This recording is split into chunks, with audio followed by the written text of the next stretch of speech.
আগ্রহী কোচিং সেন্টারে সবাইকে স্বাগতম। হাই বন্ধুরা, আমি অরিজিৎ। তো আজকে মক টেস্ট নাম্বার 22। এর আগে মোট 21টি মক টেস্ট আমার এই চ্যানেলে আপলোড করা হয়েছে, তোমরা সবাই দেখে নিও। তো আজকে মোট 20টি জিকে নিয়ে আলোচনা করা হয়েছে, যেগুলো ডব্লিউপি কনস্টেবল মেন্স এবং ডব্লিউপি এসআই খুবই গুরুত্বপূর্ণ হতে চলেছে। তো প্রতি মঙ্গলবার আর শুক্রবার সন্ধ্যা 8টা থেকে আমার এই চ্যানেলে মক টেস্টগুলো আপলোড করা হয়, তোমরা সবাই দেখে নিও। তো চলো আজকের মক টেস্টটা শুরু করা যাক। আজকের মক টেস্টের প্রথম প্রশ্নটি হলো, আগ মার্ক নিম্নলিখিত কোনটির সাথে যুক্ত? আগ মার্ক নিম্নলিখিত কোনটির সাথে যুক্ত? এটা হলো অপশন সি, কৃষি দ্রব্যের সঙ্গে যুক্ত। তো চলো আগ মার্ক সম্বন্ধে কিছু জানা যাক।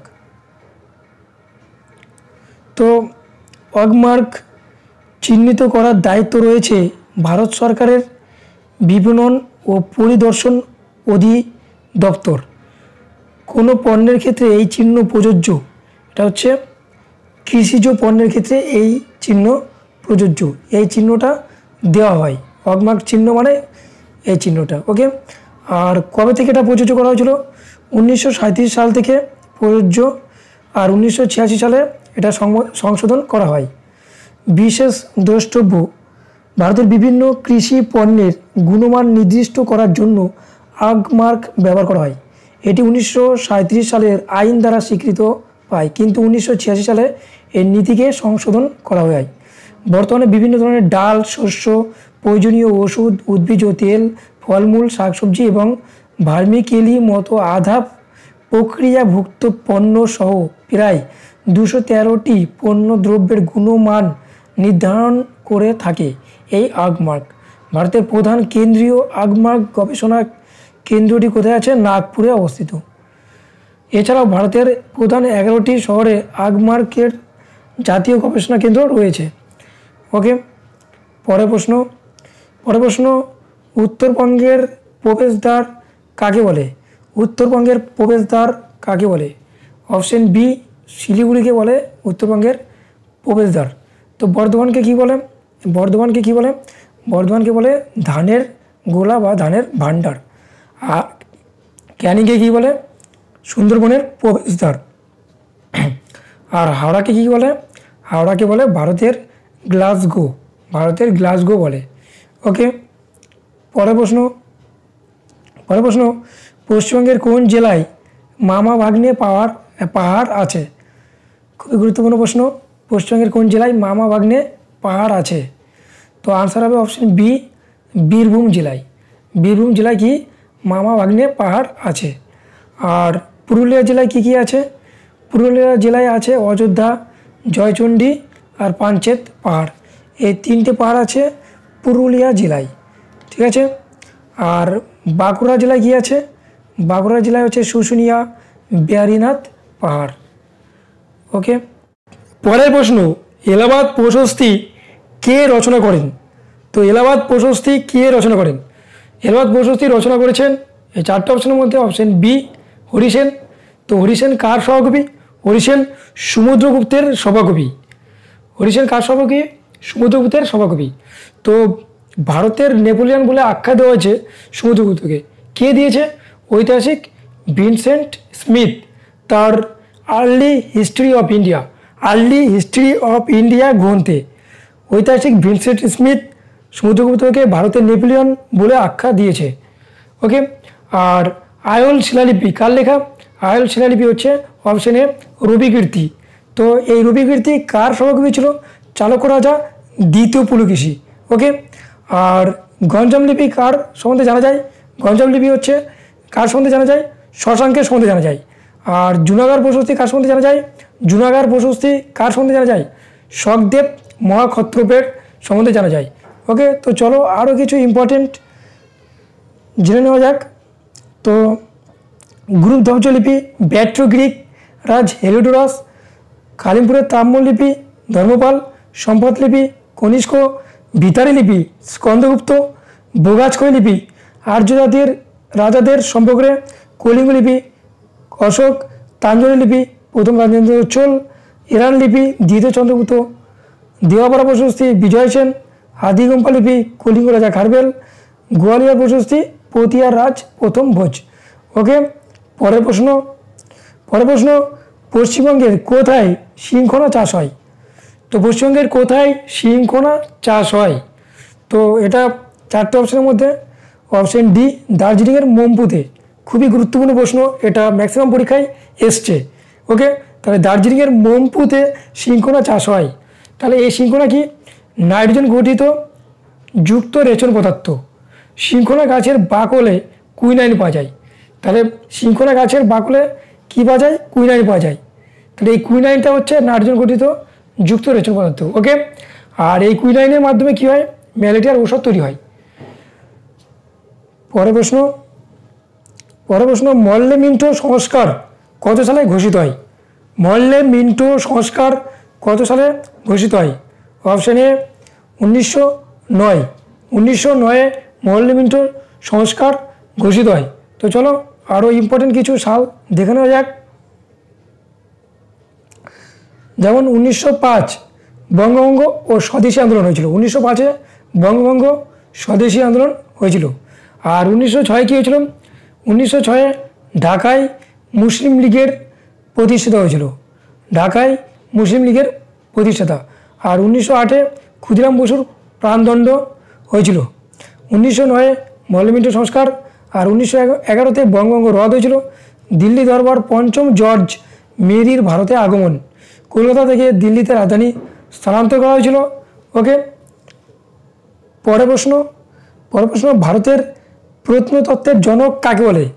তো ভারতের প্রত্নতত্ত্বের জনক অপশনে ক্যানিংহামকে বলে। ঠিক আছে, তো চলো আরও কিছু ইম্পর্টেন্ট জনক দেখে নেওয়া যাক। তো আধুনিক প্রিন্টিংয়ের জনক জোহানেস গুটেনবার্গ। উড়ানের জনক স্যার জর্জ কেলে। টিকাকরণের জনক এডওয়ার্ড জেনার। পারমাণবিক বোমার জনক রবার্ট ওপেনহাইমার। উপন্যাসের জনক জিওভানি বোকাচিও। আধুনিক ভূগোলের জনক কার্ল রিটার। ইতিহাসের জনক হেরোডোটাস। চিকিৎসাশাস্ত্রের জনক হিপোক্রেটাস। আধুনিক নাটকের জনক হেনরিক ইবসেন। আর আধুনিক পর্যটনের জনক টমাস কুক। সব কটা ইম্পর্টেন্ট, তো তোমরা সব নোট করে নেবে। ওকে, পরের প্রশ্ন, সুল-ই-কুল নীতি প্রবর্তন করেন কে? তো সুল-ই-কুল নীতি প্রবর্তন করেন অপশন এ আকবর। আকবর হচ্ছে সুল-ই-কুল নীতি প্রবর্তন করেন। ওকে, পরের প্রশ্ন, কোন বছর মোহাম্মদ বিন কাসিম সিন্ধু দখল করেন? তো মোহাম্মদ বিন কাসিম সিন্ধু দখল করেন অপশন এ 712 খ্রিস্টাব্দ। 712 খ্রিস্টাব্দে মোহাম্মদ বিন কাসিম সিন্ধু দখল করেছিল। তখন এই মোহাম্মদ বিন কাসিম কোথাকার ছিল? আরবরা ছিল আর কি। তো তখন সিন্ধু রাজা কে ছিল? তখন সিন্ধু রাজা ছিল হচ্ছে দাহির। তো এই আক্রমণটা আরবদের সিন্ধু বিজয়ের কাহিনী, এই কাহিনীটা জানা যায় চাচনামা গ্রন্থ থেকে। ওকে, খুবই ইম্পর্টেন্ট প্রশ্ন, চাচনামা গ্রন্থ থেকে। তো 1221 খ্রিস্টাব্দ, এটা স্তব্ধ হবে না, খ্রিস্টাব্দ হবে। 1221 খ্রিস্টাব্দে কী হয়েছিল? 1221 খ্রিস্টাব্দে চেঙ্গিস খা ভারত আক্রমণ করেছিল। তখন কে ছিল? ইলতুৎমিশ ছিল। আর 1339-এ নাদির শাহ আক্রমণ করেছিল। আর 326 খ্রিস্টপূর্বাব্দে আলেকজান্ডার ভারত আক্রমণ করেছিল। তখন কে ছিল? তখন নন্দ বংশের রাজা ধননন্দ ছিল। ওকে, পরের প্রশ্ন, ইন্ডিয়ান ইউনিভার্সিটি অ্যাক্ট কার সময় হয়? ইন্ডিয়ান ইউনিভার্সিটি অ্যাক্ট কার সময় হয়েছিল? তো ইন্ডিয়ান ইউনিভার্সিটি অ্যাক্ট এটা চালু হয়েছিল 1904-এ। তো 1904-এ কে ছিল? লর্ড কার্জন কত থেকে ছিল? 1899 থেকে 1905। তো চলো লর্ড কার্জনের সম্বন্ধে আর কিছু জানা যাক। তো লর্ড কার্জন ভারতীয় মুদ্রা ও কারেন্সি নোট 1899 সালে চালু করেছিল। উত্তর পশ্চিম সীমান্ত প্রদেশ গঠন করেছিল 1901-এ।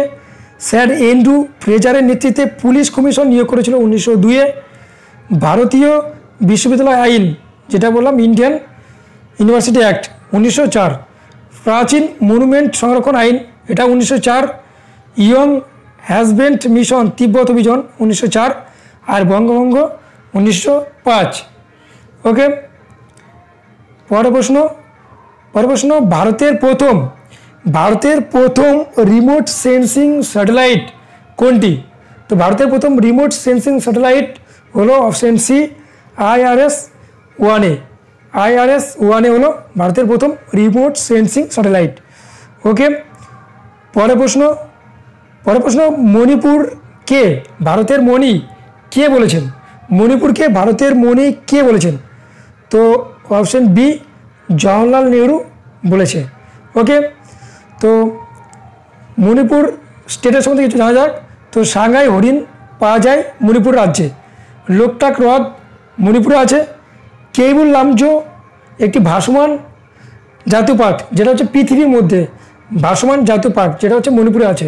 ওকে, প্রত্যেকটা প্রশ্ন খুবই গুরুত্বপূর্ণ, তোমরা স্কিপ করবে না, স্কিপ না করে দেখো। ওকে, পরের প্রশ্ন মুদ্রাক্ষর কার লেখা? মুদ্রাক্ষর কার লেখা? তো মুদ্রাক্ষর লেখা এই চারটির মধ্যে অপশন সি বিশাখা দত্তের লেখা। তো চলো আরও কিছু ইম্পর্টেন্ট বই দেখে নেওয়া যাক।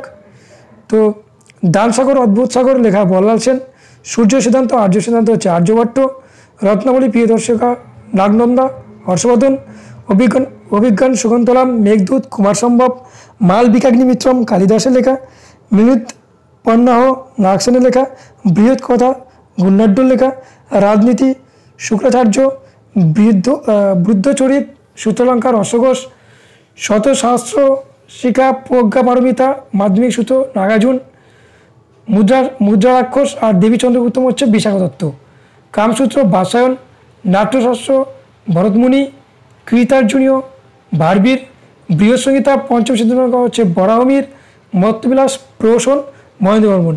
প্রত্যেকটা বই ইম্পর্টেন্ট, প্রত্যেকটা বই কোনো না কোনো পরীক্ষায় এসেছে। ওকে, পরের প্রশ্ন সৌরজগতের কোন গ্রহটি পূর্ব থেকে পশ্চিম দিকে ঘোরে? তাছাড়া বাদবাকি সবকটা গ্রহই পশ্চিম থেকে পূর্ব দিকে ঘোরে, আর শুধুমাত্র এই গ্রহটাই পূর্ব থেকে পশ্চিম দিকে ঘোরে, সেটা হচ্ছে কি অপশন বি শুক্র গ্রহ। তো শুক্র হচ্ছে সবকটা গ্রহের মধ্যে উচ্চতম, উজ্জ্বলতম, আবার পৃথিবীর নিকটতম।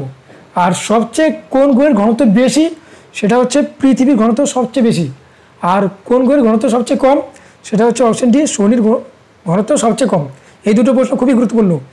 পৃথিবীর ঘনত্ব সর্বোচ্চ বেশি আর শনির ঘনত্ব সবচেয়ে কম। ওকে, পরের প্রশ্ন ভারতবর্ষের সর্বাধিক পতিত জমি রয়েছে কোন রাজ্যে? খুবই গুরুত্বপূর্ণ প্রশ্ন। ভারতবর্ষের সর্বাধিক পতিত জমি রয়েছে কোন রাজ্যে? এটা অপশন সি রাজস্থান। রাজস্থানের সর্বাধিক পতিত জমি রয়েছে। ওকে, পরের প্রশ্ন কেল্লি হেভিসাইড স্তর কোন স্তরকে বলে? কেল্লি হেভিসাইড স্তর কোন স্তরকে বলে বা কোন স্তরে দেখা যায়? তো এটা হচ্ছে অপশন ডি আয়নোস্ফিয়ার বা থার্মোস্ফিয়ার। তো আয়নোস্ফিয়ারের আরেকটা নাম হচ্ছে থার্মোস্ফিয়ার। তাহলে আয়নোস্ফিয়ারে কেল্লি হেভিসাইড স্তর দেখা যায়। ওকে, তো এই স্তর হচ্ছে বেতার তরঙ্গ প্রতিফলিত করে, মানে আয়নোস্ফিয়ার বেতার তরঙ্গ প্রতিফলিত করে। তো মেরুজ্যোতি দেখা যায় এই স্তরে, আর তাপমাত্রা এই স্তরে খুবই বেশি হয়। তো এই আয়নোস্ফিয়ারের অপর নাম হচ্ছে থার্মোস্ফিয়ার। ওকে, আর ট্রপোস্ফিয়ারে কী হয়? ট্রপোস্ফিয়ারে হচ্ছে ঝড় বৃষ্টি এগুলো হচ্ছে ট্রপোস্ফিয়ারে দেখা যায়। আর স্ট্র্যাটোস্ফিয়ারে কী দেখা যায়? স্ট্র্যাটোস্ফিয়ারে হচ্ছে ওজোন স্তর দেখা যায়। ওকে, পরের প্রশ্ন লাইকেনে কোন ধরনের পুষ্টি দেখা যায়? লাইকেনে কোন ধরনের পুষ্টি দেখা যায়? তো এটা অপশন বি মিথজীবী পুষ্টি দেখা যায় লাইকেনে। আর মৃতজীবী পুষ্টি দেখা যায় কোথায়? ছত্রাকে। আর মৃতজীবী পুষ্টি আরও কিছু উদাহরণ হচ্ছে রাইজোবিয়াম, গছ পিপল আর হচ্ছে লাইকেন। এগুলো হচ্ছে অপশন বি মৃতজীবী। আর মৃতজীবী বলতো তাহলে হচ্ছে ছত্রাক। আর আংশিক পরজীবী হচ্ছে চন্দন, সম্পূর্ণ পরজীবী হচ্ছে স্বর্ণলতা। ওকে, পরের প্রশ্ন চাঁদ সংক্রান্ত গবেষণার নাম কি? চাঁদ সংক্রান্ত গবেষণাকে কি বলে? তো চাঁদ সংক্রান্ত গবেষণাকে বলে সেলেনোলজি। সেলেনোলজি হচ্ছে চাঁদ সংক্রান্ত গবেষণাকে বলে। আর ক্যালোলজি কি? মানুষের সৌন্দর্য সংক্রান্ত বিদ্যাকে ক্যালোলজি বলে। আর নিউরোলজি হচ্ছে পাখির ভাষা। আর পেডোলজি হচ্ছে মৃত্তিকা সংক্রান্ত আলোচনাকে পেডোলজি বলে। ওকে, পরের প্রশ্ন বীরভূমি কার সমাধিস্থল? তো বীরভূমি কার সমাধিস্থল? অপশন ডি রাজীব গান্ধীর সমাধিস্থল বীরভূমি। আরও কিছু সমাধিস্থল দেখে নেওয়া যাক। তো রাজঘাট মহাত্মা গান্ধী সমাধিস্থল, বিজয়ঘাট লাল বাহাদুর শাস্ত্রী, কিষানঘাট চৌধুরী চরণ সিং, অভয়ঘাট মোরারজি দেশাই, মহাপ্রয়াণ ঘাট ডক্টর রাজেন্দ্র প্রসাদ, শান্তিবন জওহরলাল নেহরু, শক্তিস্থল ইন্দিরা গান্ধী, একতা স্থল জ্ঞানী জওহর সিং আর চন্দ্রশেখর, সমতাস্থল জগজীবন রাম, বীরভূমি রাজীব গান্ধী, কর্মভূমি ডক্টর শঙ্করদয়াল শর্মা, উদয়ভূমি কে আর নারায়ণ। প্রত্যেকটা ইম্পর্টেন্ট। ওকে, পরের প্রশ্ন great barrier reef. Great barrier reef হলো একটি কি? খুবই গুরুত্বপূর্ণ প্রশ্ন, ম্যাক্সিমাম পরীক্ষায় দিয়ে থাকে এই প্রশ্নটা।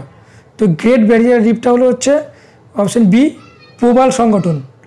ওকে, তো এই ছিল মোট 20টি প্রশ্নের মক টেস্ট। তো ভিডিওটিকে ভালো লাগলে একটা লাইক করবেন, আর ভিডিওটিকে ভালো না লাগলে একটা ডিসলাইক করবেন।